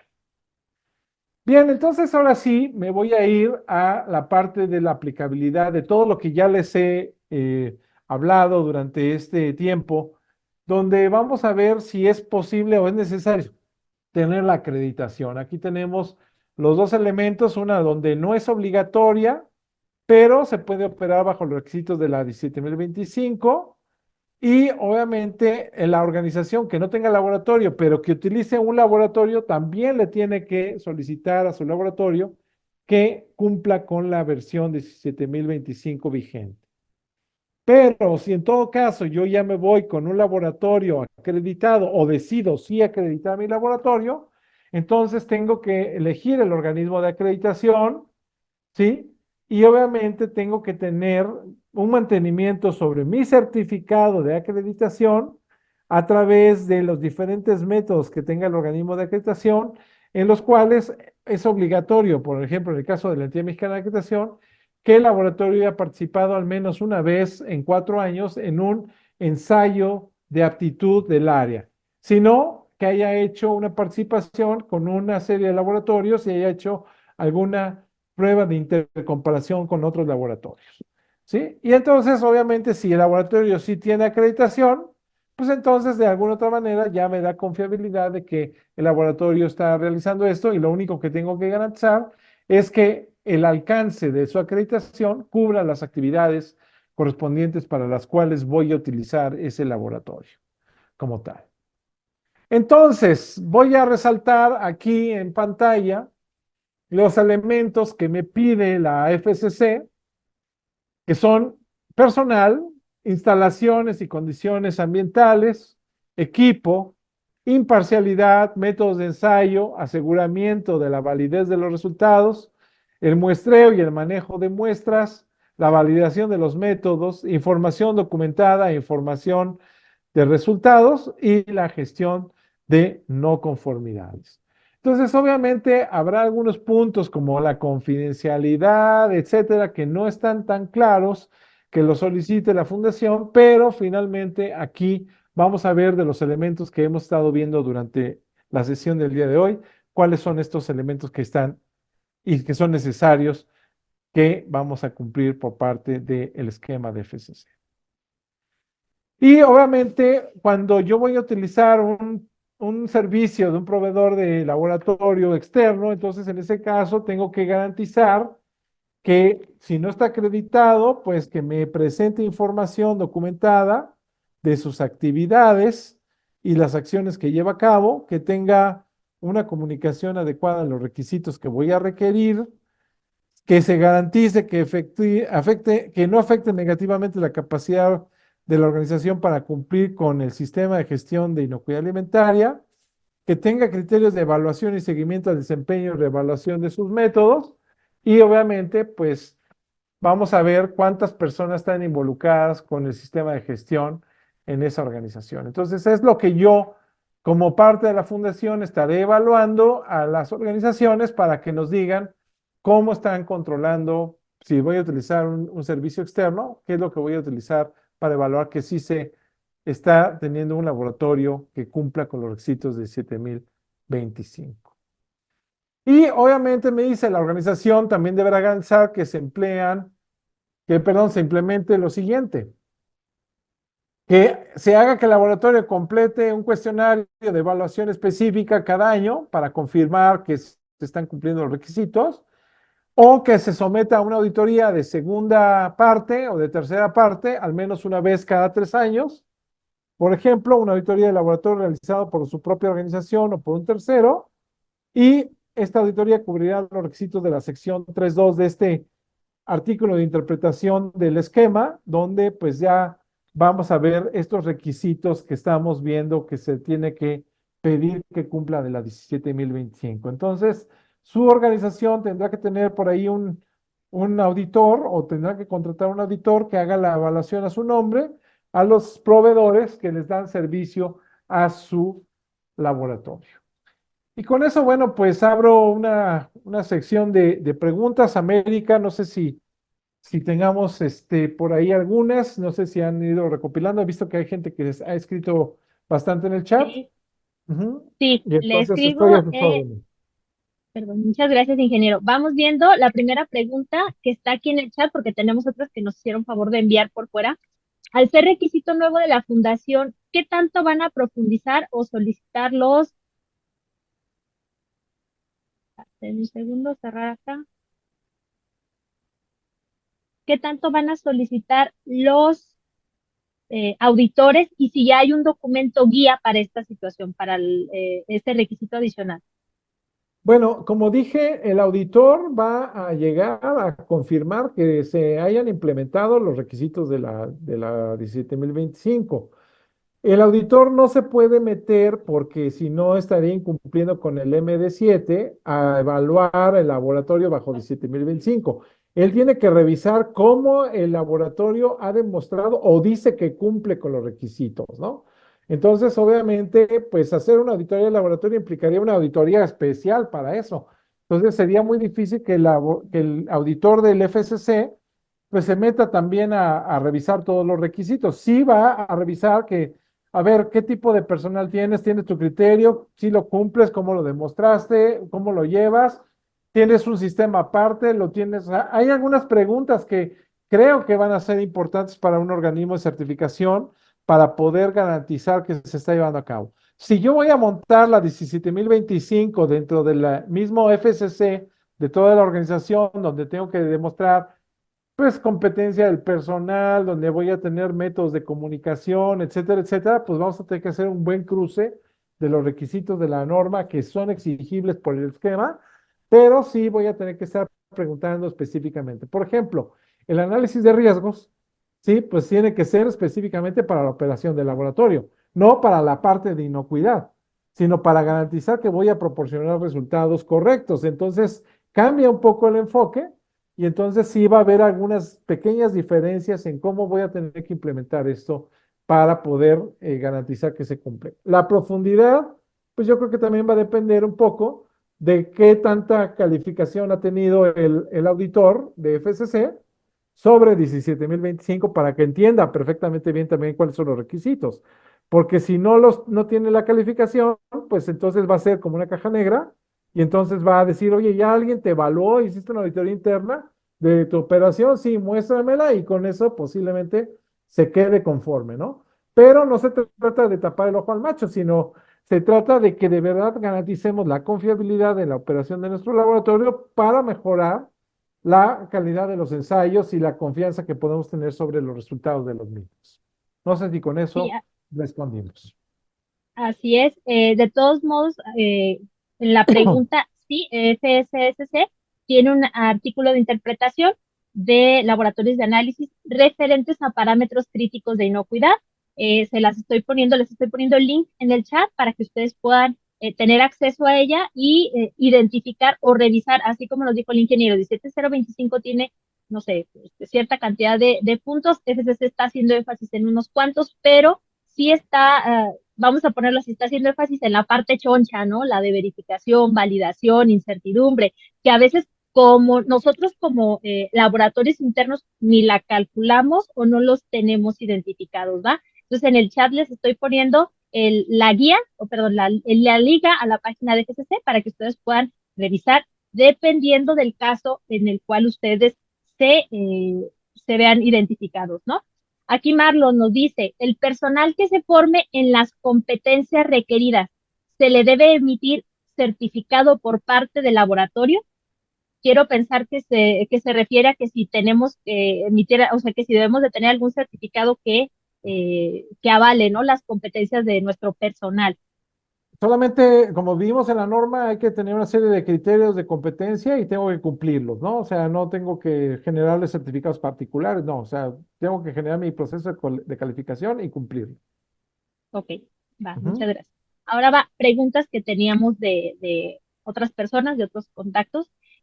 ¿Qué situaciones hay dentro de la industria que pueden afectar tanto a la imparcialidad como la confidencialidad? Que eso ya lo vimos un poco dentro del inicio, ¿verdad? De lo que nos estaba platicando. Sí, pues De situa- aquí la cuestión es de que, pues obviamente, si se dieron cuenta, uno de los requisitos más importantes es la imparcialidad y entonces eso me lleva a que voy a tener que hacer mi análisis de riesgos de cómo voy a garantizar la objetividad de mi actuación de laboratorio. Entonces tengo que evitar que haya sesgos, que haya autoevaluación, que haya presiones indebidas, ¿sí? Y entonces obviamente que no haya familiaridad tampoco en la parte de ejecución. Familiaridad es que pues haga tantas veces el ejercicio que ya deje pasar por alto algo, ¿no? Entonces por eso vamos a manejarlo. ok. Ujú. Eh, ¿Nos podría dar algún ejemplo de cómo podríamos evidenciar o demostrar la imparcialidad en laboratorio interno? La imparcialidad, pues obviamente tengo que tener mi análisis de riesgos y obviamente, Ok, ya como dijimos, debe ser una persona y un área totalmente separada del resto de la producción, para que obviamente le reporten a alguien diferente, porque si le reportan propiamente al mismo jefe, pues, los técnicos que hacen los análisis, puede haber una presión indebida. Entonces, tengo que tener controles para evitar esa presión indebida. Ese análisis de riesgos es sumamente importante. muchas gracias. ¿Qué referencias nos podría recomendar para validación de métodos y cálculo de la incertidumbre? Bien, para la cálculo de incertidumbre, ya dijimos que está el ILAC P14, léanlo, está Ujú. muy interesante. Y tenemos algunos documentos de Laura Kim que pues si les parece, no recuerdo ahorita el número y también de la OIML, pero el Eurakim tiene bastantes trazabilidad. Ahí en la presentación, cuando la puedan ver, ahora que la suban al YouTube, pueden hacer el paro y ahí está el código del Eurakim que se está manejando para la estimación de incertidumbre. Muy bien, muchas gracias. Sí, porque eso básicamente es de lo que nos va a dar la referencia, ¿no? La base para poder calcular y mantener nuestros análisis de acuerdo a lo que se necesite. ¿A qué le llamamos trazabilidad de las muestras? Bueno, la trazabilidad de las muestras es lo que dijimos, ¿no? De saber quién la tomó, dónde la tomó, a qué hora la tomó, de qué lote, ¿sí? En bajo qué condiciones, ¿sí? Porque obviamente, pues si resulta que el producto estaba contaminado, yo tengo que saber a qué hora fue tomada esa muestra, quién la tomó, etcétera, para poder también determinar por qué pasaron esas condiciones. Entonces, tengo que garantizar esa trazabilidad de las muestras. Gracias. ¿Qué es una prueba de aptitud y cómo repercute en un laboratorio de la industria? Es Bueno, decir, ¿qué tendría que hacer yo como laboratorio? el ensayo de aptitud es obviamente este mecanismo donde me van a mandar, voy a mostrarles, por ejemplo, yo tengo aquí mi mouse, ¿sí? Y yo, digamos que esta fuera una galleta.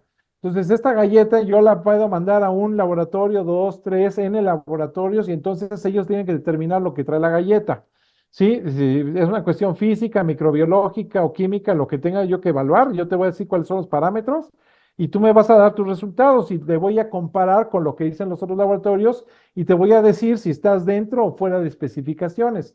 Si yo te digo que a ti como laboratorio estás dentro de especificaciones, quiere decir que estás controlando adecuadamente tu equipo, tu personal sabe hacer el proceso y tus condiciones ambientales que tengas que tener serán controladas. Pero si estás fuera de especificación, tienes que identificar el motivo de por qué estás fuera de especificación y te comprometes a presentar tus acciones correctivas para poder participar posteriormente en otra nueva ronda de ensayos y que se vea que ya estabilizaste tu proceso. Ok, muy bien, muchas gracias. ¿Cuáles podrían ser ejemplos de no conformidades en un laboratorio y cuáles serían los mejores métodos para atenderlos? Ah, pues no conformidad de laboratorio hay muchas, ¿no? Por ejemplo, que no tengan calibración, que no tengan una buena identificación del equipo, que haya, por ejemplo, ayer estuve en un laboratorio textil, pero no es en esta área, pero tenían dos termómetros y tenían uno identificado y el otro no, y el que estaban utilizando era el que no estaba identificado. Entonces, ni siquiera sabíamos si tenía calibración o no, si podía hacer mediciones o no dentro de los parámetros. Entonces, obviamente, eso es una no conformidad. ¿Cuál es el mejor método? Bueno, pues puede ser que utilicen un Ishikawa, ¿sí? Puede ser que utilicen los cinco porqués o también pueden utilizar una lluvia de ideas, pero también pueden utilizar otros métodos como árboles de decisión para ver si las acciones que van a tomar también representan un costo irracional respecto a qué es lo que van a hacer, porque algunas veces el laboratorio toma algunas acciones que son muy irracionales en cuanto a costos, en lugar de, por ejemplo, sustituir el equipo, etcétera, ¿no? A veces toman a otras acciones que son más caras que hacer un cambio Ujú. sustancial de equipo. Entonces, sí hay diferentes métodos. Ok, muchas gracias. ¿Cuáles serían las competencias necesarias para hacer las verificaciones de equipos si se tienen materiales de referencia trazable? Es decir, yo persona de laboratorio o yo trabajador del laboratorio, ¿qué otras competencias necesito? Por ejemplo, si me toca hacer verificaciones de básculas o verificaciones de termómetros, porque a veces tenemos equipos patrones y tenemos, no sé, por ejemplo, solamente calibramos uno y tenemos, no sé, 5 o 10 y hacemos verificaciones. Bueno, tengo que saber exactamente cómo se utiliza el equipo y también en un momento dado si hay algún método de verificación que ya está establecido, por ejemplo, para las básculas, para probar excentricidades, etcétera, tengo que saber cómo se lleva para ver dónde tengo que colocar la pesa o en la masa patrón para determinar si sigue midiendo adecuadamente, ¿no? Esas son de esas características que son muy particulares y va a depender de cada equipo. Si yo voy a hacer esas comprobaciones metrológicas intermedias, por ejemplo, con un equipo muy automatizado como un espectrofotómetro o un espectrómetro, pues entonces ahí ya son las consideraciones particulares, ¿no? Sobre el conocimiento de cuáles son los materiales de referencia más exactos, cómo los tengo que manejar, manipular, etcétera. Ok. Respecto a la incertidumbre del método, ¿cómo cambiaría o qué tendría que hacer si, por ejemplo, hago una calibración externa donde el proveedor ya me entrega el resultado donde viene la incertidumbre? ¿Qué pasaría o cómo cambiaría la incertidumbre completa del método, perdón, si mi equipo está calibrado externamente o que yo haga estas verificaciones? No, ¿Tendría ustedes que tienen, calcular diferentes valores de incertidumbre?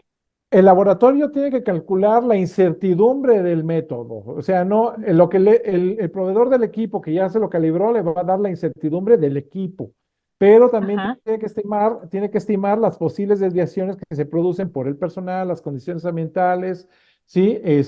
La frecuencia, etcétera. Hay una serie de elementos que se tienen que considerar y hay que hacer un método estadístico donde se tiene que determinar cuál es la incertidumbre total del método. Y entonces esa invariablemente se tiene que calcular, no solamente tomarla del equipo de medición. ok, excelente.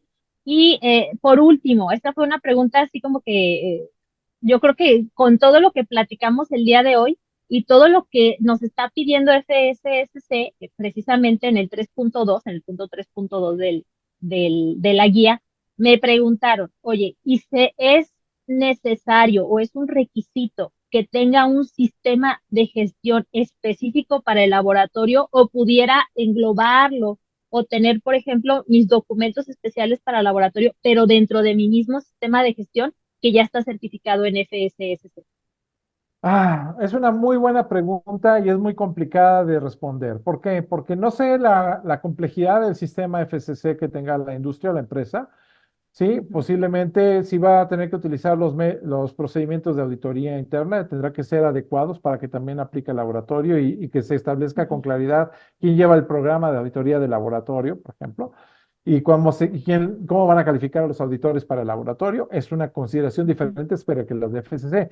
¿Cómo se van a evaluar los riesgos? Normalmente la parte del FCC sí se ven riesgos, pero se ven más los del hazard. Sí, y entonces obviamente aquí Sí. no aplica nada de HACCP, ¿no? O Ujú. el elemento de laboratorio es un elemento dentro de HACCP y no necesariamente tiene que ver con la manera como se van a presentar. Entonces, sí recomiendo, yo personalmente consideraría que aunque la fundación no pide un sistema de gestión, pero obviamente tengo que estar auditando para garantizar que cumplo con los requisitos y tengo que tomar acciones y entonces, pues algunos de los elementos que tiene un sistema de gestión tengo que incluirlos, como control documental, como la parte de auditoría interna, como acciones correctivas y obviamente también tengo que considerar los riesgos, pero no tengo una revisión específica de la dirección del laboratorio. Tal vez esa sí puede estar derivada en el sistema general de la organización.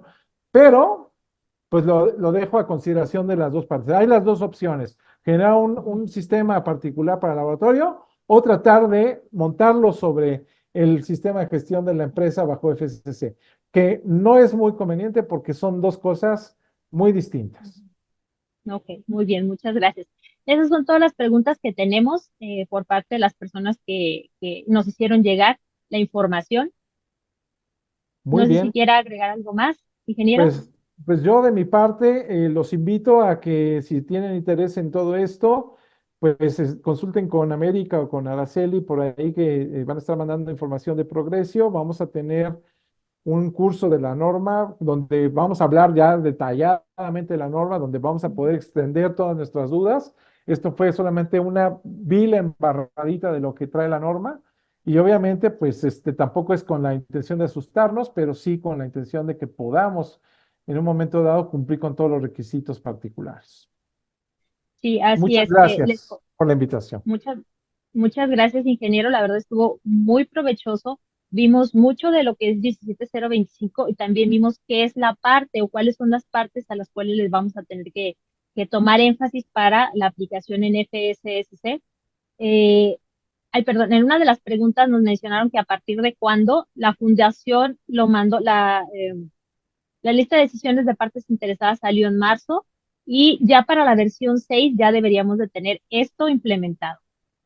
Recuerden que son tres opciones que pueden suceder en una institución que tiene, o en una organización, perdón, que está certificada en FSSC, donde todos tus análisis, parámetros críticos de inocuidad, ese es el primero, ¿sí? Relacionados con mediciones de PCCs, PPROs, monitoreo ambiental, manejo de alérgenos, materias primas críticas o análisis de producto terminado que también sean requisitos críticos para inocuidad. Solamente va a aplicar para esos parámetros. Puede ser que todo se haga a través de un laboratorio acreditado, tanto el laboratorio como la técnica, y eso ya es cumplimiento. Si es un laboratorio que está acreditado o que no está acreditado, pero que tampoco tiene la técnica acreditada, nosotros debemos tener la competencia para poder decidir si se rige bajo los requisitos de 17025. Y finalmente es tener un laboratorio interno que va a tener que aplicar lo que menciona la guía en el 3.2, ¿verdad? Entonces, sí es conveniente de verdad tomar la competencia de 17025 tanto para hacer evaluaciones a laboratorios externos que no estén acreditados, como para hacer la evaluación de nuestro laboratorio interno, para entender hasta qué nivel quiere llegar el requisito de FSSC. Como les mencionaba el ingeniero, vamos a tener un curso de la implementación de ISO IS 17025 en laboratorios de alimentos. Será el 5 y 6 y 12 y 13 de septiembre. Serán 16 horas, 4 sesiones de 4 horas, de 9 a 13 horas, hora del centro de México. Ahora se hará, nos ayudará a enviar toda la información ya relacionada, todos los que tengan interés en ese curso, pues estará ahí la información y de cualquier manera les agradecemos mucho el haber estado el día de hoy en este webinar. También les haremos llegar la liga donde aparece la grabación de YouTube E igual, si tienen alguna pregunta o después, durante la implementación, sale alguna pregunta, háganosla saber y nosotros nos acercamos con el ingeniero Fabián para hacérsela llegar y poderles contestar su duda. Muchísimas gracias entonces, ingeniero. Muchas gracias a todos. Muchas gracias a todos. Hasta luego.